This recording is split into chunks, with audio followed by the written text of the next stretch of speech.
I honestly couldn't believe it, just because it was only like not even a full day that I'd seen her last. But she lived really close to me, so one of her family members had asked, like, can I go round? And it was true, it had happened, but for like a good few hours I just thought, no, there's no way that's true. She would have told me, or she would have phoned me, or she would have stayed over that night. She was a really kind person, really loving, really fun to be around, quite carefree. She had children that she loved very dearly, super kind, super fun to be around, super comforting to be around as well. So she was always there for everybody. She was beautiful. She just came round to my house with one of her kids.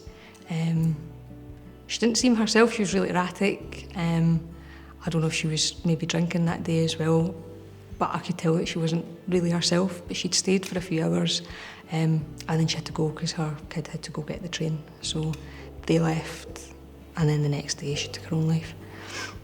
She had phoned for help from the crisis team, and they told them how she had been feeling, and they said someone phone her back on the Monday, and she took her own life on the Sunday. So I think that highlights how stuff like that sometimes can't wait. I guess what I would love to see is mental health crises being treated like physical health crises. If you go to hospital with a heart attack, they're not going to say, oh, we'll wait till Monday and the doctor will see you then. When someone phones and says, I want to take my own life, you shouldn't be told, well, wait 3 days and after the weekend someone will phone you. And I think if that could happen, a lot of lives could be saved. I had never lost someone at that point that was close to me, so I didn't really know how to cope with it, especially not someone dying to suicide.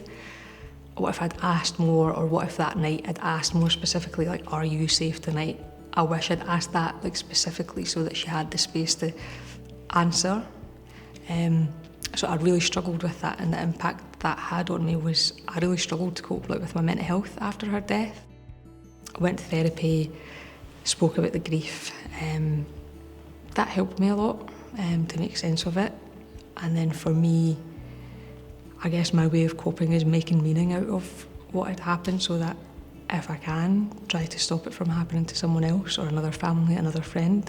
You maybe grow up thinking, well, people that look like me don't talk about this stuff. And if that idea has been ingrained in you from a young age, you'll just continue to believe that for the rest of your life.